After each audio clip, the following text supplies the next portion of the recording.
Ilang araw bago ang kasal, sinabi niya ito sa kanyang mga kaibigan at hanggang ngayon ay naaalala pa rin nila. Sabi ni Maya, kung dominante ang pamilya niya, di ba't kailangan ko lang magpakatatag para hindi ako madaling apihin? Pagkatapos magpakasal at lumipat sa Batangas, ipinagpatuloy pa rin ni Althea ang kanyang dating nakagawian. Tuwing madaling araw, tumatakbo siya sa paligid ng kanilang lugar at naglalatag ng maliit na yoga mat sa bakuran ng kanilang bahay sa ikalawang palapag ng hardware store. Sa simula nagtataka lamang ang mga kapitbahay habang pinapanood siya, ngunit sa paglipas ng panahon, ang kanilang mga tingin ay nagsimulang magkaroon ng ibang emosyon. Ang bansag na manugang na taga Maynila ay nagsimulang kumalat sa mga kapitbahay.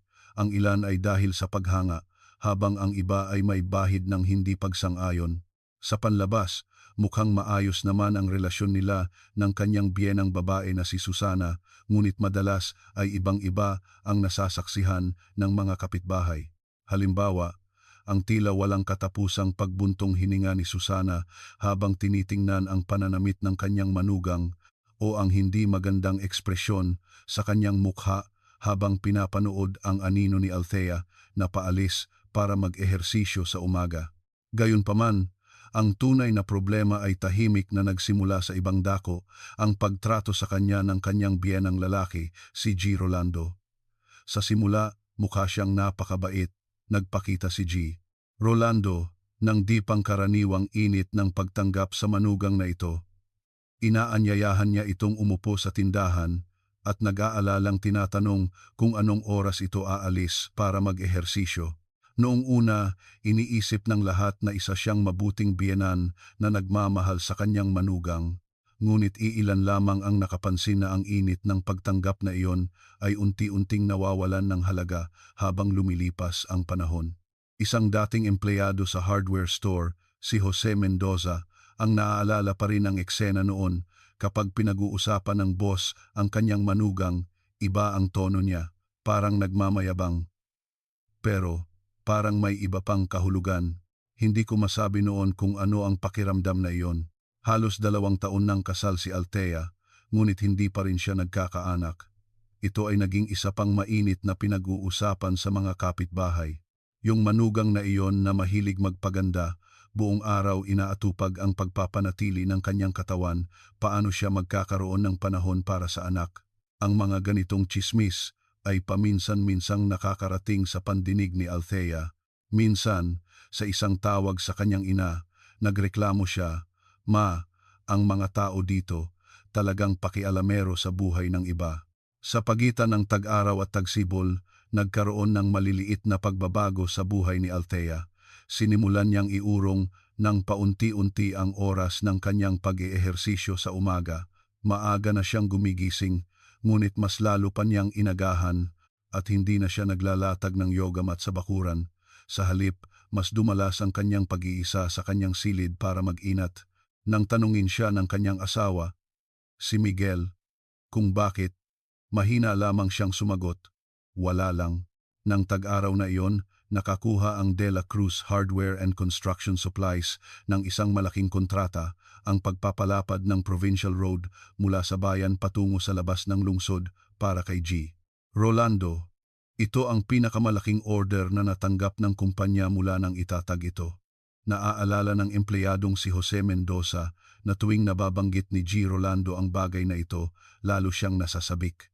Mula rin noon, siya na mismo ang personal na humawak sa ledger ng tindahan, hindi na tulad ng dati na kahit sino ay maaaring tingnan ito. Noong panahong iyon, walang sinuman ang nakakaalam na bago matapos ang tag-araw na iyon, si Althea ay tuluyan ng maglalaho sa maliit na bayang ito. Ang tag-araw ay maalinsangan, ang mga hindi nakikitang lamat sa pinagsamang bahay at tindahan ng De La Cruz Hardware ay lalong lumalalim. Sa panlabas, ang pamilya ay mukhang masaya at walang ipinagkaiba. Sa umaga, naghahanda ng almusal ang manugang. Sa gabi, sama-samang kumakain ang buong pamilya. Ngunit sa ilalim ng payapang larawang ito, ang 3 miyembro ng pamilya ay bawat isa nang tumatahak sa magkakaibang direksyon. Ang mga mata ni G. Rolando ang unang nagbago. Ang dating kabaitan sa kanyang manugang ay unti-unting nabahiran ng ibang kulay. Naghihintay siya sa pintuan ng tindahan, nag-aabang sa pagbabalik ng kanyang manugang mula sa pag-ehersisyo sa umaga. Ang mga araw na ito ay naging mas madalas. Ang may-ari ng katabing gilingan ng bigas, si Benji, ay nagkuwento kalaunan. Noong una, nang makita kong maagang nagbubukas ang pamilya De La Cruz, akala ko ay masipag lang talaga sila, pero habang tumatagal, parang may iba nang nangyayari. Samantala, ang tingin ng biyenang si Susana ay napunta sa kabilang direksyon, puno ng pagpuna sa kanyang manugang. Ngunit ano nga ba ang pinagmulan ng kanyang hinanakit? Iba-iba ang sabi-sabi ng mga kapitbahay. May nagsasabing hindi niya lang talaga gusto ang modernong pananamit at pag-ehersisyo ng manugang. Mayroon ding naghihinala na napansin niya ang di pangkaraniwang pagtrato ng kanyang asawa sa manugang kaya't lihim siyang nagkikimkim ng sama ng loob. Isang kapitbahay na madalas makipag-usap kay Susana noon ang nag-alaala. Dati, kahit nagrereklamo siya tungkol sa manugang niya, nakangiti pa rin siyang magkwento. Pero mula noong tag-araw na iyon, hindi na siya ngumiti. At ang asawa, si Miguel, ay tila walang kamalay-malay. Mula nang makuha ng kanyang ama ang proyekto sa Provincial Road, naging abala siya ng husto. Araw-araw, maaga siyang umaalis at gabi na kung umuwi, palipat-lipat sa construction site at sa tindahan. Wala siyang panahon para mapansin ang namumuong tensyon sa pagitan ng kanyang asawa at ama. Sa pagsusuri sa kanyang mga tala ng tawag noon, makikita na noong tag-araw na iyon, ang kanyang mga tawag sa asawa ay maikli at madalang. Sa kabaligtaran, marami siyang tawag sa mga taong may kaugnayan sa proyekto araw-araw. Nagkakaiba rin ang tingin ng mga kapitbahay. Sa mga kalalakihan, may ilan na may espesyal na pagtingin kay Althea. Isa na rito si Benji ng Gilingan. Lagi niyang binabati si Althea sa daan at kung may bigas na kailangang ihatid sa hardware store, ipinipilit niyang personal itong iabot sa ginang ng boss. Ayon sa isang kapitbahay noon, ang pagtinging ito ay hindi maganda sa mata ng ibang mga babae. Ang mga mata ng mga kababaihan ay mas matalas. Pinangungunahan ng ilang kapitbahay, madalas nilang pinag-uusapan sa likuran ang hubog ng katawan at pananamit ni Althea. Akala mo kung sino dahil taga Maynila. Wala pang anak, puro pagpapaganda lang ang alam. Ang mga salitang tulad nito ay kumalat sa may poso at sa harap ng gilingan ng bigas sa buong tag-araw. Imposibleng hindi nakarating kay Althea ang mga salitang ito. Naaalala ng empleyadong si Jose Mendoza na isang gabi, nakita niyang mag-isang nakaupo si Althea sa likod ng tindahan, mas seryoso ang mukha kaysa dati. Sa panahong iyon, nagkaroon din ng malinaw na pagbabago sa mga gawin ni Althea. Mas maaga na siyang tumatakbo at ang ruta niya ay pinalitan niya ng mas liblib at mas kaunting taong daanan. Ang yoga mat na dating nasa bakuran ay tuluyan ng itinago sa loob ng silid. Kasabay nito, bumili siya ng isang maliit na notebook at sinimulang itago ito sa isang sulok ng kanyang silid. Ang pagkakaroon ng notebook na ito ay halos walang nakakaalam sa hinaharap. At sa loob ng hardware store, isa pang lamat ang lumalaki. Habang puspusan ang proyekto sa Provincial Road, dumami ang mga materyales na inilalabas ng De La Cruz Hardware, ipinilit ni Rolando na personal na itala ang bawat transaksyon at hindi hinayaang hawakan ito ng iba. Bago nito, ang ledger na iyon ay maaaring buklatin anumang oras ng kanyang anak na si Miguel o ng empleyadong si Jose Mendoza. Ngunit mula noong taon na iyon, halos hindi na binitawan ni Rolando ang ledger na iyon. Nang makita kong hawak-hawak ng boss ang notebook na iyon ng mahigpit, akala ko ay dahil lang sa malaking negosyo kaya mas maingat siya pag-alaala ni Jose. Noon, hindi ko talaga naisip na may iba pang dahilan. Sa huling linggo ng Agosto, sa isang tawag sa kanyang ina, sinabi ni Althea, "Ma, pupunta ako ng Maynila kamakailan. May sasabihin ako sa iyo." Noong panahong iyon, walang sino man ang nag-akala na ito na ang huling salitang maririnig ng ina mula sa kanyang anak. Setyembre 1, Miyerkules. Bawat kilos sa umagang iyon ay naitala sa mga minuto sa investigasyon sa hinaharap. 6:00 ng umaga. Mga 20 minuto na mas huli kaysa karaniwan, umalis ng bahay si Althea. Ang kanyang asawa, si Miguel, ay umalis pa rin bago magliwanag para pumunta sa construction site. Ang kanyang biyenang si G. Rolando ay maaga ring umalis. Sa malaking bahay, naiwan lamang ang biyenang si Susana at si Althea. Naalala ni Susana kalaunan na noong umagang iyon, ang suot ng kanyang manugang ay hindi ang karaniwang damit pang-ehersisyo, kundi isang damit na pang-alis. Ngunit hindi niya ito pinansin noon. Alas 8:04 ng umaga. Ang may-ari ng isang sari-sari store, 2 kanto mula sa hardware store, ay nakita si Althea. May dala siyang maliit na bag, bumili ng isang bote ng mineral water at nagtanong kung anong oras ang bus papuntang Maynila. Ayon sa pahayag ng may-ari ng tindahan sa pulisya, sinabi ko sa kanya na sa terminal ng bus, mga bandang 9:30 ay dapat may biyahe na. Nagpasalamat siya at nagmamadaling umalis. Alas 9:00 ng umaga. Ang ticket vendor sa Batangas Bus Terminal ay nagbenta ng isang ticket papuntang Maynila kay Althea. Naaalala ng vendor ang kanyang mukha. Bagamat hindi siya madalas na pasahero, kakaunti lang ang mga pasahero noon. Higit sa lahat, habang bumibili ng ticket si Althea, madalas siyang tumingin sa kanyang relo at mukhang balisa. Gayunpaman, dito nagsimulang magkasalungatan ang lahat ng mga tala. Alas 9:70 ng umaga, ang bus ng DLTB ko, papuntang Maynila, ay umalis sa takdang oras. Ngunit ang driver ng biyaheng iyon, sa kanyang testimonya sa pulisya kalaunan, ay nagsabing hindi niya naaalala na may sakay siyang batang babaeng pasahero na katulad niya sa oras na iyon. Bumili ng tiket ngunit hindi sumakay. Ang puwang sa pagitan ng dalawang pangyayaring ito ang naging unang punto ng pagdududa sa muling pagbubukas ng investigasyon pagkalipas ng 12 taon. Ang may-ari ng isang maliit na tindahan na namamahala sa public telephone sa terminal ay nagbigay ng karagdagang impormasyon. Naaalala niya na bandang alas 9:20 ng umaga, may isang batang babae na tumatawag sa telepono. Bagamat hindi niya nakita ng malinaw ang mukha, malinaw niyang naaalala ang isang pangungusap. Sinabi ng babae, "Pwede po ba tayong magkita ngayon?" Ang tawag na iyon ba ay talagang si Althea ang gumawa? At ang nasa kabilang linya ba ay talagang ang kanyang biyenang si G. Rolando? Noong panahong iyon, walang sinuman ang nag-imbestiga at walang dahilan upang mag-imbestiga dahil ang balita tungkol sa pagkawala ng manugang na ito ay lumabas lamang matagal na panahon pagkatapos. Ang mga bakas ni Althea ay naputol sa tawag na iyon sa public telephone sa terminal ng bus, alas 9 ng umaga. Lahat ng kumpirmadong bakas ay nagtapos doon. Pagkatapos noon, wala nang sinumang nakakita sa kanya.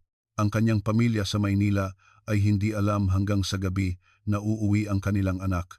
Pagkatapos ng lahat, hindi niya formal na sinabi. Ang pangungusap na pupunta ako diyan kamakailan ang tanging impormasyon.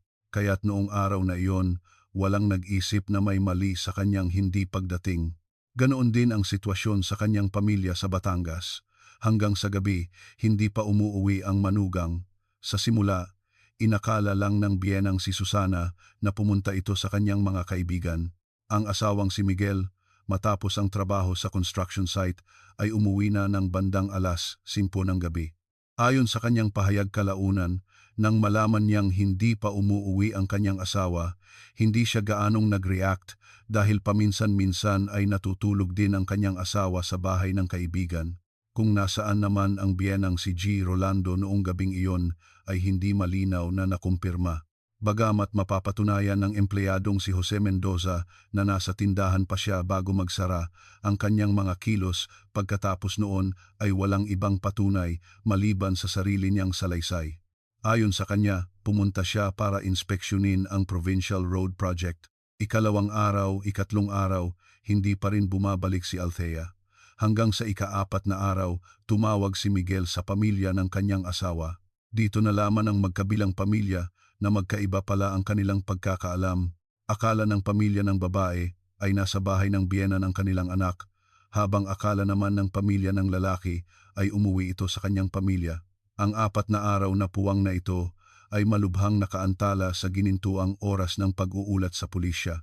Nakatanggap ng ulat ang pulisya noong Setyembre 5, ika-4 na araw matapos siyang mawala, at dito ang tunay na problema sa kasong ito ay magsisimula pa lamang. Ang presinto na tumanggap ng ulat ay hindi sineseryoso ang kasong ito mula sa simula. Ang pulis na humawak sa kaso sa kanyang paunang investigasyon ay agad na inilipat ang direksyon ng investigasyon mula sa pagkawala patungo sa paglalayas. Ang kanyang batayan ay simple, isang babaeng nasa hustong gulang na ilang araw nang nawawala, kasama pa ang mga salaysay na narinig niya mula sa pamilya ng biyenan at mga kapitbahay.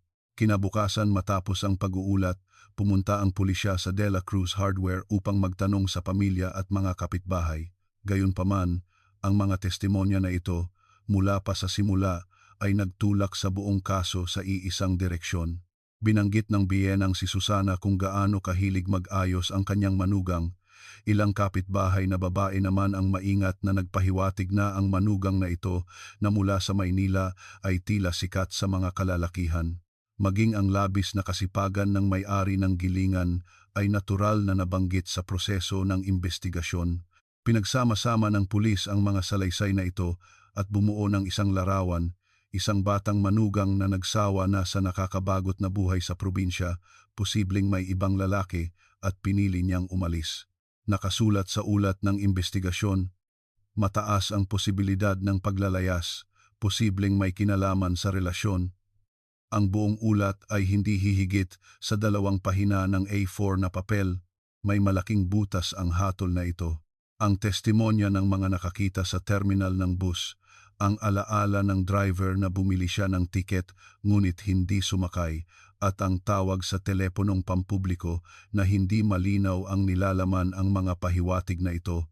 Bagamat natuklasan sa simula ng investigasyon, ay isinantabi dahil sa nangingibabaw na konklusyon ng paglalayas. Hindi lamang hindi inimbestigahan ng pulisya ang pagkakaiba sa pagitan ng pagbili ng tiket at hindi pagsakay, bagkus ay basta na lamang itong ipinaliwanag na posibleng nagbago ang kanyang isip habang papunta sa kanyang kalaguyo at gumamit ng ibang sasakyan. Ang investigasyon kay G. Rolando ay formalidad lamang. Nang tanungin tungkol sa kanyang kinaroroonan noong gabi ng insidente, sinabi niyang pumunta siya upang inspeksyonin ang Provincial Road Project. Hindi na nagtanong pa ang pulisya. Para sa isang negosyanteng may reputasyon sa lugar, ang kanyang salaysay ay halos tinanggap ng walang pagdududa. Kalaunan, nang muling buksan ang investigasyon, isang investigador ang matalas na nagsabi, sa team ng investigasyon noon, hindi man lang nila inisip na gawing suspek ang biyenan. Ang mahalagang tawag sa teleponong pampubliko ay hindi rin inimbestigahan ng malaliman. Ang testimonya ng may-ari ng tindahan ay maikling na itala lamang sa ulat, ngunit walang anumang pagtatangkang kumpirmahin kung sino ang kausap sa kabilang linya. Ang mga teleponong pampubliko noon ay hindi nag-iiwan ng tala ng mga tawag, at hindi rin nag-apply ang pulisya para sa mga tala ng tawag ng bahay o hardware store ni G. Rolando. Paulit-ulit ding nagprotesta ang mga magulang ni Althea sa Maynila. Ang ina, nakilala ang pagkatao ng kanyang anak, ay ilang beses na pumunta sa istasyon ng pulisya at iginiit na hindi kailanman maglalaho ang kanyang anak nang walang dahilan, ngunit ang sagot ay laging pareho. Base sa mga palatandaan, isa siyang nasa hustong gulang na kusang umalis. Sa kasalukuyan, walang palatandaan ng krimen. Naaalala pa rin ng ina ang pakiramdam sa mga araw na iyon sa tuwing papasok ako sa presinto, parang kasalanan ng anak ko, kaya siya tinatratong parang naglayas. Ang paghahanap ay formalidad lamang din. Naghanap lamang ang pulisya sa isang maliit na lugar sa mga kalapit na kabundukan at ilog, ngunit ang lugar ng Provincial Road Project na kasalukuyang ginagawa ay hindi kasama sa lugar ng paghahanap mula pa sa simula. Hindi man lang nagtanong ang pulisya sa sino mang may kaugnayan sa proyekto. At ang katotohanan na ang De La Cruz Hardware ang supplier ng materyales para sa proyektong iyon ay hindi man lang nabanggit sa anumang dokumento ng investigasyon noon. 1 buwan, 2 buwan ang lumipas, walang anumang pag-unlad sa kaso. unti-unting nawala sa kamalayan ng publiko ang kaso. Pagsapit ng Nobyembre, halos tapos na ang investigasyon. Ang huling konklusyon na iniwan ng pulis ay ilang salita lamang, ipinapalagay na naglayas, ngunit hindi makumpirma, kaso sarado. Ganoon na lamang, sa mga file ng pulisya, si Althea ay naging isang babaeng naglayas, hindi isang nawawalang tao, at sa alaala ng mga taga-baryo, binigyan siya ng mas masahol na pangalan. Ang oras ay walang awang lumipas. Kinabukasan matapos mawala si Althea, natapos ang Provincial Road Widening Project na sinuplayan ng materyales ng De La Cruz Hardware.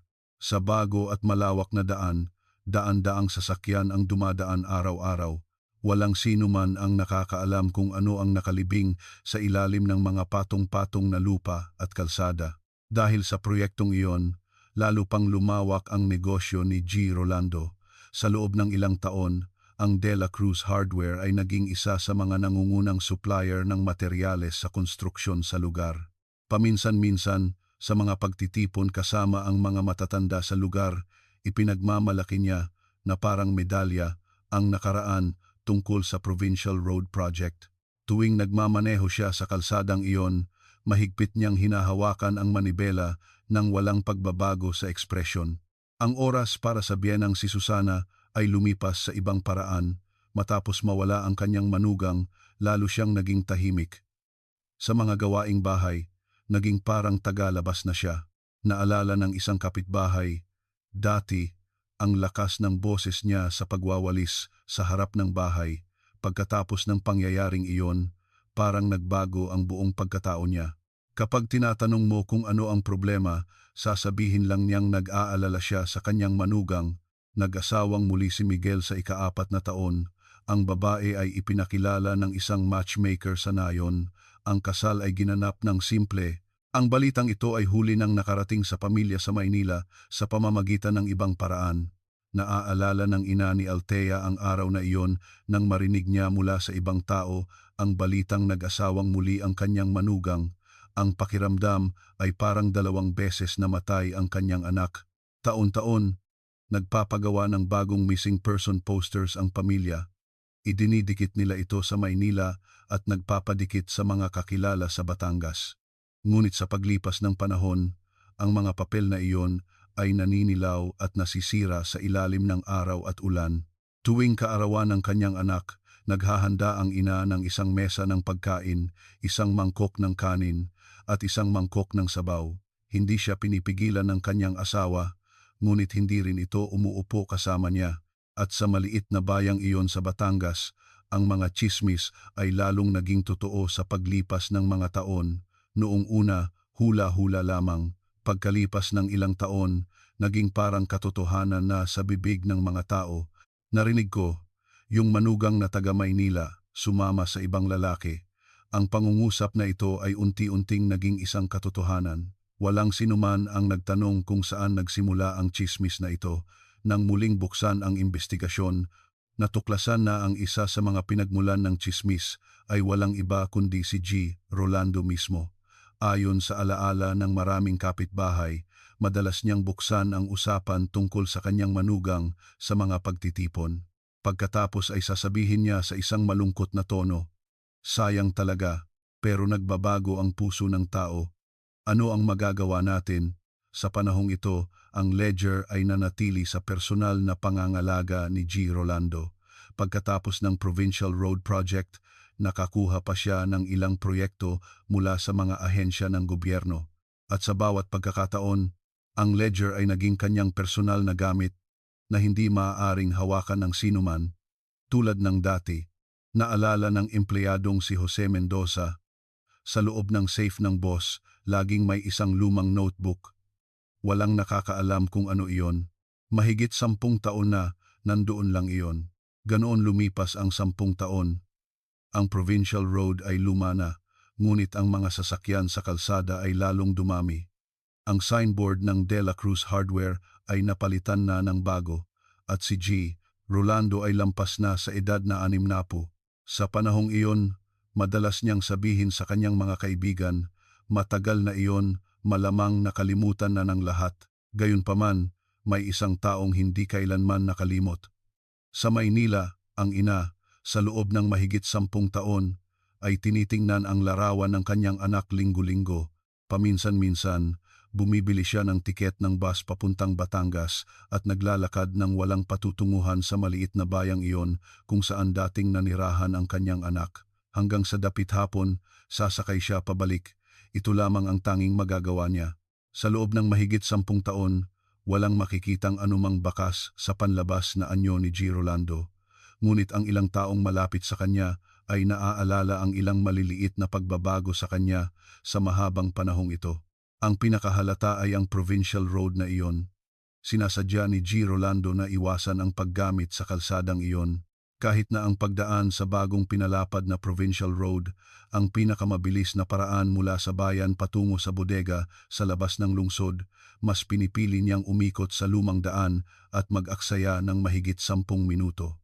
Naaalala ng matagal ng empleyado na si Jose Mendoza, ang laki at ganda ng bagong daan, pero hindi ito dinadaanan ng boss. Minsan tinanong ko siya kung bakit, sinabi lang niyang sanay na siya sa lumang daan. Dumami rin ang kanyang mga gabing walang tulog. Nang muling buksan ng pulisya ang investigasyon, nagbigay ng ganitong testimonya ang kanyang asawang si Susana. Sinabi niya na may isang panahon na madalas magsalita sa pagtulog ang kanyang asawa. Bagamat hindi malinaw kung ano ang sinasabi, maraming beses siyang biglang nagigising sa kalagitnaan ng gabi at napapaupo. Sa tuwing tinatanong siya ni Susana kung ano ang problema, ang sagot ay laging pareho. Wala, nanaginip lang ako ng masama. Nagbago rin ang kanyang pag-uugali sa alak. Si G. Rolando, na hindi gaanong umiinom noon, ay nagsimulang laging may hawak na baso sa mga hapunan. Isang konsehal na madalas niyang kasama sa mga pagtitipon sa lugar ang nag-alaala, dati, 1 o 2 baso lang ang iniinom niya. Pero kalaunan, madalas siyang malasing, at kapag lasing, gusto niyang pag-usapan ang kanyang manugang, pero sa tuwing nababanggit niya ito, nagiging kakaiba ang kanyang ekspresyon. Ang pananahimik ni Susana ay lalo pang lumalim sa paglipas ng panahon. Naaalala ng isang kapitbahay na isang taglamig. Nakita niyang mag-isang naglalakad si Susana malapit sa provincial road. Nilapitan niya ito at tinanong. Sumagot lamang si Susana na masama ang kanyang pakiramdam kaya't lumabas siya para maglakad. Ngunit ang hindi niya naisip noon ay ang lugar kung saan naglalakad si Susana ay eksaktong malapit sa bahagi ng provincial road na pinalapad noon. Ang sitwasyon ng asawang si Miguel ay medyo naiiba. Pagkatapos mag-asawa, halos siya na ang pumalit sa negosyo ng kanyang ama. Abala ang kanyang buhay, ngunit hindi alam kung kailan. Ang kanyang pakikipag-usap sa kanyang ama ay kapansin-pansing nabawasan, lalo na kapag nababanggit ang Provincial Road Project noon, tila hindi siya mapakali at umiiwas sa usapan. Naaalala pa ng isang supplier noon, kapag napag-uusapan ang proyektong iyon, nagiging awkward ang atmosphere sa pagitan nilang mag-ama. Parang may problema sa pagitan nila, pero hindi kami makapagtanong. At ang pinakamahalagang pahiwatig ay ang lumang notebook sa loob ng safe. Itinago ito ni G. Rolando sa kailaliman ng safe sa loob ng mahigit 10 taon at hindi kailanman binanggit sa sinuman. Gayunpaman, ang pangalawang asawa ni Miguel, isang beses na hindi sinasadyang nabuksan ang safe, ay natuklasan ang notebook na ito. Hindi niya ito pinansin noon at basta na lang tinanong ang biyenan, ano po ito? Hindi niya inaasahan ang di pangkaraniwang reaksyon. Ayon sa kanyang pahayag kalaunan, ang reaksyon ng biyenan ko noon ay ganap na naiiba sa karaniwan. Halos pasigaw niyang inagaw ang notebook. Hindi ko pa siya nakitang ganoon. At sa pamilya ni Althea sa Maynila, nagkaroon din ng bahagyang pagbabago. Sa ika-11 taon ng pagkawala ng kanyang anak, hindi sinasadyang nabasa ng ina sa isang lokal na pahayagan ang isang maikling balita tungkol sa paparating na muling pag-aaspalto ng provincial road. Hindi niya masabi kung bakit, ngunit naramdaman niyang dapat niyang gawin ito, kaya't ginupit niya ang balita at itinago sa drawer. Lumipas ang panahon at pumasok sa ika-2 taon. Ang lumang provincial road ay nagkaroon ng mga bitak pagkatapos ng isang safety inspection na pagpasyahan na kailangan itong muling gawin. Walang sino man ang nakakaalam na ang regular na maintenance project na ito ay may ilalabas mula sa ilalim ng lupa pabalik sa mundo. Tunog ng excavator na gumagana, pagkatapos ay biglang huminto. Sa tagsibol ng 12 taon ng kanyang pagkawala, nagsimula ang muling pag-aaspalto ng Provincial Road. Ang proyekto ay kinabibilangan ng pag-aalis ng lumang aspalto at pagkumpuni ng ilang bahagi ng road base. Naging maayos ang proyekto sa unang linggo, ngunit sa ikatlong araw, nang maghukay pababa ang isang excavator, biglang huminto ang kamay ng driver, si Mang Tony. Naalala niya kalaunan, ang pakiramdam mula sa pala ay parang may nabasag akong isang bagay, pero hindi parang bato. Agad niyang itinigil ang operasyon. Nagtipon ang mga manggagawa at inalis ang lupa. Tumahimik ang lahat. Pagkalipas ng ilang segundo, may sumigaw sa takot. Agad na itinigil ang buong proyekto. Agad na sinara ng pulisya ang lugar at ipinadala ang mga nahukay na bagay sa Forensic Science Institute para sa pagsusuri. Sa ilalim ng road base, natagpuan ang mga labi ng isang tao.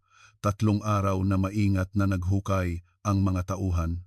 Bukod sa mga labi, natagpuan din nila ang isang nabulok na pitaka at isang lumang relo. Ang humawak sa kasong ito ay si Police Major Jessica Reyes ng Criminal Investigation and Detection Group, CIDG. Sa kanyang maraming taon na karanasan sa mga cold case, ang unang hakbang niya ay ikumpara ang lokasyon kung saan natagpuan ang mga labi sa mga tala ng mga nawawalang tao sa lugar na iyon. Sa paghahanap ng mga kaso ng pagkawala na tumutugma sa panahon ng Provincial Road Widening Project, 12 taon na ang nakalipas, isang pangalan ang lumitaw sa kanyang mga mata, Althea Santos. Agad na isinagawa ang DNA testing. Kinuha nila ang DNA ng mga magulang ni Althea at ikinumpara sa mga labi. 3 linggo ang paghihintay sa resulta. Pagkalipas ng 3 linggo, personal na tumawag si Major Reyes sa ina ni Althea. Naalala ng ina, nang marinig ko ang boses ng pulis na iyon, parang alam ko na. Iyon ang sagot na hinintay ko sa loob ng 12 taon. Malinaw na nakasulat sa ulat ng autopsy, depressed skull fracture sa likod ng ulo. Nangangahulugan ito na ang likod ng ulo ay tinamaan ng isang malakas na bagay na nagdulot ng bali. Base sa hugis ng bali, hindi ito dahil sa simpleng pagkahulog, kundi dahil sa isang malakas na impact mula sa labas. Kahit na lumipas ang 12 taon, ang mga marka sa bungo ay malinaw pa ring makikita. Muling binuklat ni Major Reyes ang mga file ng kaso noon. Ang buong tala ng imbestigasyon ay 6 na pahina lamang ng A4 na papel. Isang buhay na tao ang basta na lang nawala, ngunit ito lamang ang naiwan. Paulit-ulit niyang binasa ang 6 na pahinang iyon at laging humihinto sa iisang lugar. Bumili ng tiket ng bus, ngunit sinabi ng driver na hindi sumakay. Tumawag sa isang teleponong pampubliko. Gayunpaman, sa mga tala noon, walang makitang anumang pagtatangkang alamin kung sino ang kausap sa telepono. Muling sinuri ni Major Reyes ang lokasyon kung saan natagpuan ang mga labi. Ito ay eksaktong nasa bahagi ng Provincial Road Widening Project na tinabunan noon at ganap na tumutugma sa bahagi ng kalsada na sinuplayan ng materyales ng De La Cruz Hardware. Gumawa siya ng konklusyon, ang pagkawala, ang panahon ng konstruksyon at ang lugar ng paglilibing ay nagtagpo sa iisang punto. Mahirap sabihing nagkataon lamang ito. Sinimulan ng pulisya na hanapin ang mga taong may kaugnayan sa proyekto noon. Karamihan sa mga manggagawa at supervisor ay lumipat na sa ibang probinsya at ilan ay pumanaw na. Ngunit sa kabutihang palad, ang construction foreman noon ay nakatira pa rin sa malapit. Sa isang pakikipag-usap sa pulisya, naalala niya ang isang bagay. Sinabi niya na sa isang gabi, habang ginagawa ang road base, personal na pumunta si G. Rolando sa construction site. Idinagdag niya, ito ay napakakaiba dahil ang isang supplier ng materyales ay walang dahilan upang pumunta sa construction site sa oras na iyon. Ipinatawag ni Major Reyes si G. Rolando bilang isang person of interest para sa unang interogasyon. Sinabi ni G. Rolando na hindi na niya naaalala ang gabing iyon, 20 taon na ang nakalipas. Masyado nang matagal at wala na siyang maalala. Ngunit nang tanungin tungkol sa relong na hukay, bahagyang nag-alinlangan ang kanyang sagot. Sinabi niyang hindi niya alam kung iyon ba ang relo ng kanyang manugang.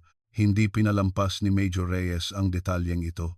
Isang taong nanirahan kasama ang kanyang manugang ng mahigit 2 taon ngunit hindi makilala ang kanyang relo. Ito mismo ay napakakaiba. Unang tanong, bakit naroon si G. Rolando sa construction site ng tinatambakang lupa noong gabing iyon?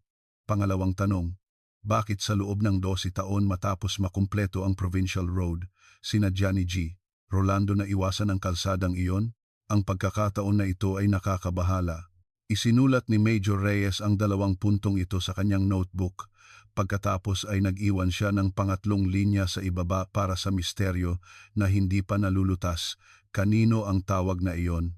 Ang balita tungkol sa muling pagbubukas ng imbestigasyon ng pulisya ay mabilis na kumalat sa maliit na bayan. Ang mga alaala at mga bibig na nanahimik sa loob ng 12 taon ay nagsimulang magbukas isa-isa. Ang unang nagsalita sa hindi inaasahang pagkakataon ay ang dating kapitbahay, ang may-ari ng gilingan na si G. Benje. Kusa siyang nakipag-ugnayan sa pulisya, umaasang linawin ang ilang bagay. Sinabi niya na 12 taon na ang nakalipas, ang kanyang labis na pagiging magiliw kay Althea ay nag-alala sa kanya na baka magdulot ito ng maling akala kaya't hindi siya nagsalita. Pagkatapos ay idinagdag niya ang isang mahalagang pangungusap. Sinabi sa akin ni Boss Rolando na mukhang maayos naman ang kalagayan ng manugang niya sa labas, kaya't huwag na raw akong magkalat ng kung ano-ano para maiwasan ang mga chismis. Naalala ni G. Benji na mas lalo siyang nagtaka noon. Hindi naman siya tinatanong, ngunit si G. Rolando mismo ang nagbukas ng usapan. Dahil sa testimonya na ito, nadagdagan ng isang linya ang notebook ni Major Reyes. Ang pinagmulan ng chismis ay malamang si G. Rolando mismo. Isa pang kapitbahay ang sa wakas ay nagsalita. Nagsisisi siyang sinabi na siya ang nanguna sa pagpapakalat ng mga chismis tungkol kay Althea noon at labis siyang nagsisisi. Muli niyang detalyadong inilarawan ang eksena 12 taon na ang nakalipas nang makita niya si Susana na naglalakad malapit sa provincial road. Noon, akala ko lang masama ang loob niya. Pero ngayon, parang hindi pala ganoon. Personal na binisita ni Major Reyes si Susana. Sa mga unang pagkakataon, nanahimik si Susana. Ngunit sa ika-4 na pagbisita, sa wakas ay bumigay siya. Sinabi niyang naaalala niya na noong gabing iyon, hating gabi nang umalis ang kanyang asawa at madaling araw na nang bumalik.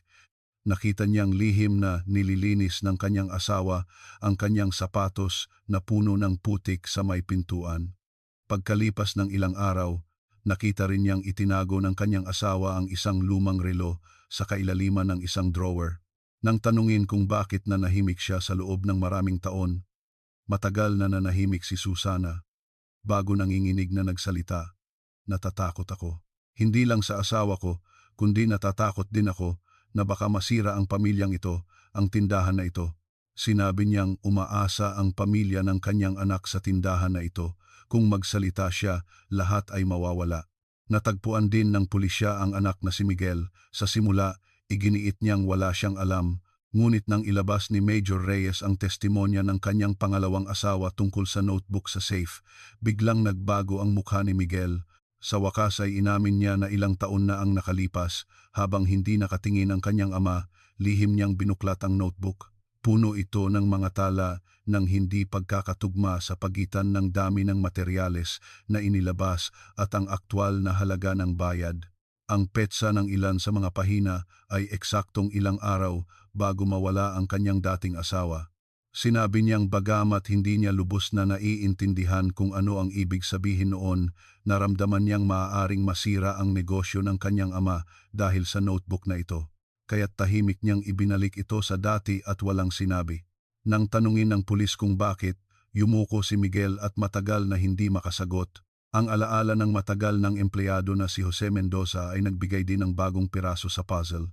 Naalala niya ang tag-araw 12 taon na ang nakalipas ng si G. Rolando ay sobrang sensitibo sa paghawak sa mga bayarin para sa materyales ng Provincial Road Project. Noon, panandali ang kumalat sa industriya na nag-overprice siya sa gobyerno, ngunit mabilis na humupa ang chismis na ito. Ngayon niya lang napagtanto na ang oras kung kailan humupa ang tsismis ay eksaktong pagkatapos mawala si Althea. Pinagsama-sama ni Major Reyes ang lahat ng piraso. Isang ledger na naglalaman ng ebidensya ng katiwalian sa proyekto, ang huling mga tala na huminto bago siya mawala at ang tawag sa telepono sa terminal ng bus noong umaga ng kanyang pagkawala. Pwede po ba tayong magkita ngayon? 3 piraso ng puzzle ang unti-unting bumuo ng isang kumpletong larawan, ngunit ang pinakamahalagang piraso ay nawawala pa rin. Ano nga ba ang nangyari noong gabing iyon? Ang tanging taong nakakaalam ng sagot sa buong mundo ay iisa na lamang, si G. Rolando. Muling ipinatawag ni Major Reyes si G. Rolando. Sa pagkakataong ito, hindi na siya person of interest kundi isang suspect. Sa harap niya ay inilatag ang relo, ang nabulok na pitaka at ang photocopy ng ledger na nakuha mula sa kanyang anak. Matagal na nanahimik si G. Rolando. Ang oras sa interrogation room ay tila bumagal. Hindi siya minadali ni Major Reyes. Sa halip ay isa-isang inilatag sa harap niya ang mga pahiwatig na kanyang nakalap. Noong araw na iyon, 20 taon na ang nakalipas, ang tawag na ginawa ng iyong manugang sa public telephone sa terminal ng bus. Tay, pwede po ba tayong magkita ngayon? Ikaw ang sumagot ng tawag. Alam na namin iyon. Nagsimulang manginig ng bahagya ang mga kamay ni G. Rolando. Sumunod, binanggit ni Major Reyes ang tungkol sa ledger. Nakita ng iyong manugang ang notebook na ito. Nakatala dito ang ebidensya ng iyong sobrang pagpepresyo sa proyekto. Alam na rin ito ng iyong anak at nanahimik siya sa loob ng 12 taon. Pagkatapos ng mahabang katahimikan, nagsalita si G. Rolando sa isang mababang boses. Sinabi niya na noong hapong iyon, pinuntahan siya ng kanyang manugang at sinabing nakita niya ang ledger. Sinabi niyang sasabihin niya ito sa kanyang asawa, na anak din ni G. Rolando. Sinabi ni G. Rolando na sinubukan niyang pigilan ito. Inanyayahan niya itong mag-usap muli sa gabi, malapit sa Provincial Road. Noong gabing iyon, sa construction site na ginagawa pa, muling nagkita si G. Rolando at ang kanyang manugang, ngunit hindi ito nagbago ng isip. Sinabi pa nito na sinabi na niya sa kanyang mga magulang sa Maynila na pupunta siya roon kamakailan at tiyak na sasabihin niya ito sa kanyang asawa. Sinabi ni G. Rolando na sa sandaling iyon, nagkaroon sila ng matinding pagtatalo. Sa simula, iginiit niyang sa pag-aagawan, hindi niya sinasadyang naitulak ito. Ngunit ang depressed skull fracture sa likod ng ulo sa ulat ng autopsy ay hindi maaaring sanhi ng simpleng pagtulak lamang.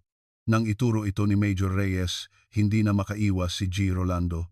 Sa wakas ay inamin niya na kinuha niya ang isang piraso ng construction material na nakatambak sa gilid ng site at malakas na pinalo sa likod ng ulo nito.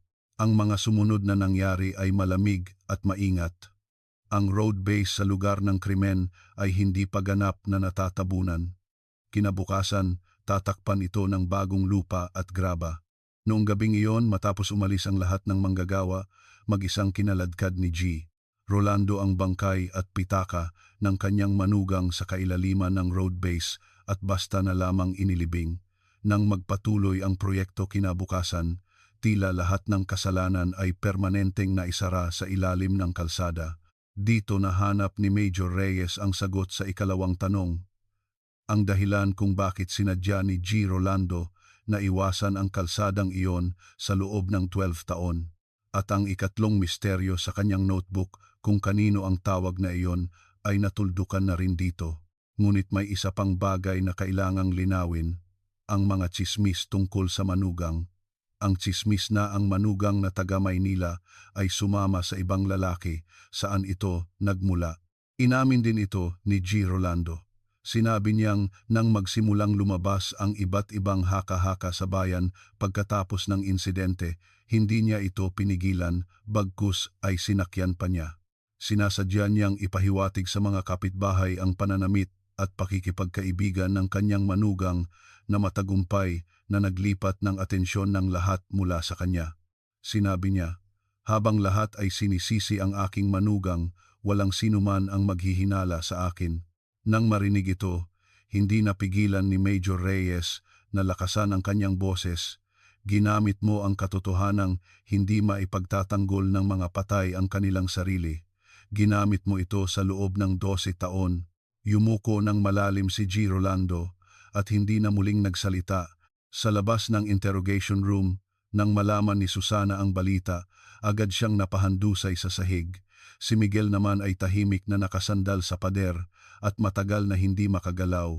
Kasabay nito, nakarating din ang balita sa Maynila. Hawak ng ina ang telepono, hindi makahinga. Ang katotohanang dumating pagkatapos ng 12 taon ay hindi na aliw para sa kanya.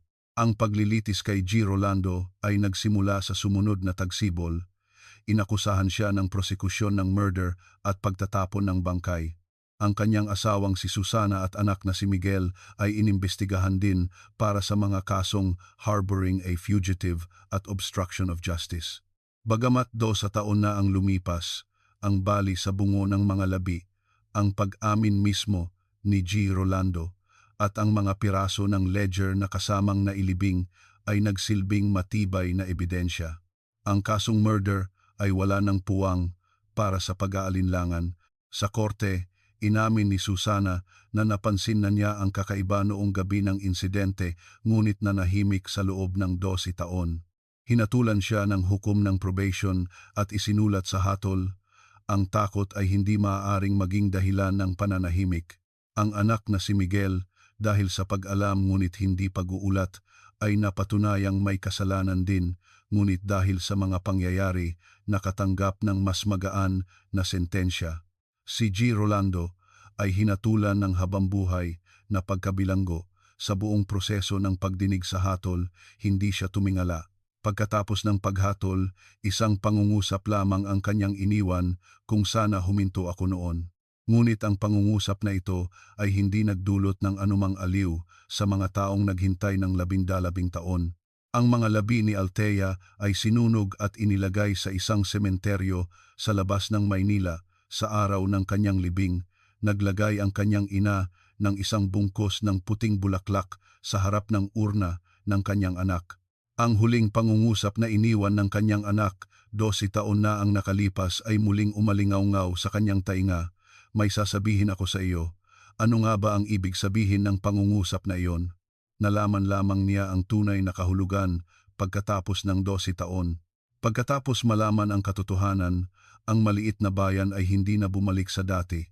Ang ilang kapitbahay na dating nagpakalat ng tsismis ay pumunta sa Maynila upang humingi ng tawad sa pamilya ni Althea. Ngunit ang 12 taon ng paninirang puri sa isang namayapa, paano ito malilinis ng ilang salita ng paghingi ng tawad? Isang kapitbahay ang nagsabi ng may panghihinayang, para na rin namin siyang pinatay ng 2 beses. Ang una ay ang tunay na kamatayan at ang pangalawa ay sa pamamagitan ng aming mga bibig. Ang De La Cruz Hardware ay nagsara pagkatapos ng insidente. Lumipat si Miguel kasama ang kanyang bagong pamilya mula sa Batangas. Si Susana naman, matapos ang kanyang probation, ay mag-isang inayos ang lumang bahay at lumipat sa isang home for the aged. Ang Provincial Road ay muling inaspalto at binigyan ng bagong pangalan. Ngayon, daan-daang sasakyan pa rin ang dumadaan dito araw-araw. At kung ano ang nakalibing sa ilalim nito sa loob ng 12 taon, hindi na alam ng mga taong dumadaan ngayon. Pagkatapos isara ang kaso, isinulat ni Major Reyes sa huling pahina ng file ang isang maikling pangungusap. Ang mga patay ay walang salita, ngunit ang katotohanan ay mayroon. Ang buhay ng isang tao ay inilibing sa ilalim ng kalsada sa loob ng 12 taon at mas matagal pa roon, ang mga hindi makatarungang kasinungalingan laban sa kanya ay kumalat sa mundo. Ano ang iyong saloobin sa kasong ito? Mangyaring ibahagi ang iyong mga iniisip sa comment section. Bawat opinyon mo ay isang puwersa upang muling mabigyan ng liwanag ang mga nakalimutang tala. Kung ang kuwentong ito ay nag-iwan ng marka sa iyong puso, mangyaring mag-subscribe at suportahan ang Unknown Files. Ang iyong suporta ang aming pinakamalaking motibasyon upang patuloy na tuklasin ang mga nakalimutang file. Ito ang Unknown Files, magkita tayo sa susunod na tala.